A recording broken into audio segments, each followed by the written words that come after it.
আপনি যদি নিজেকে মুসলমান দাবি করেন, অন্তত কোরআন হাদিসটা একটু জানা দরকার। শুনে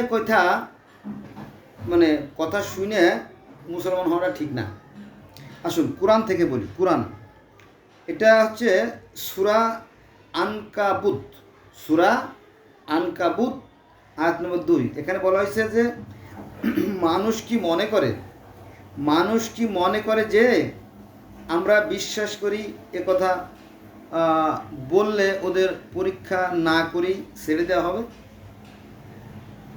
সে আল্লাহ তার পবিত্র কোরআনে মেসেজ পাঠাচ্ছে নবী মুহাম্মদের মাধ্যমে যে মানুষ কি মনে করে যে আমরা বিশ্বাস করি একথা বললেই ওদেরকে পরীক্ষা না করে ছেড়ে দেওয়া হবে?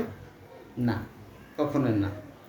এখন কথা হচ্ছে যে একটা কাজ পরিপূর্ণ হতে কি কি লাগে, কন্ডিশন কি? 3টে কন্ডিশন। একটা হচ্ছে মৌখিক স্বীকৃতি, অন্তরে বিশ্বাস, আর কাজে পরিণত করা। Isn't it? Yes, I am. হ্যাঁ, ঠিক। মৌখিক স্বীকৃতি, অন্তরে বিশ্বাস, কাজে পরিণত করা।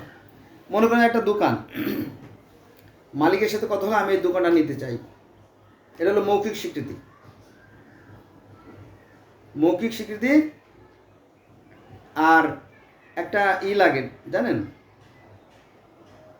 ডিট কন্ডিশন, যে এই দোকানের জন্য আমি অ্যাডভান্স দিলাম 10 লক্ষ টাকা আর মাসে ভাড়া 20,000 টাকা, হ্যাঁ, 2 বছরের মেয়াদ।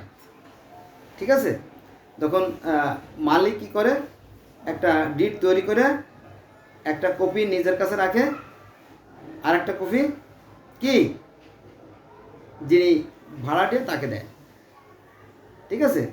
তারপরে যখন ডিট কমপ্লিট হয়ে যায় তখন যিনি দোকান নিচ্ছেন তিনি তার দোকান প্রস্তুত করেন। বোঝা গেছে বিষয়টা?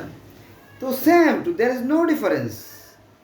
সৃষ্টিকর্তা এত বড় একটা পুরস্কার দিবেন আপনার মুখের কথায়? হ্যাঁ, এত সহজ, এত সস্তা না। জান্নাত যেহেতু অত্যন্ত বড় পুরস্কার, এটা পেতে হলে আপনাকে কি অনেক বড় ত্যাগ করতে হবে। এটা আপনি আপনার কাছে বুঝলেই হবে।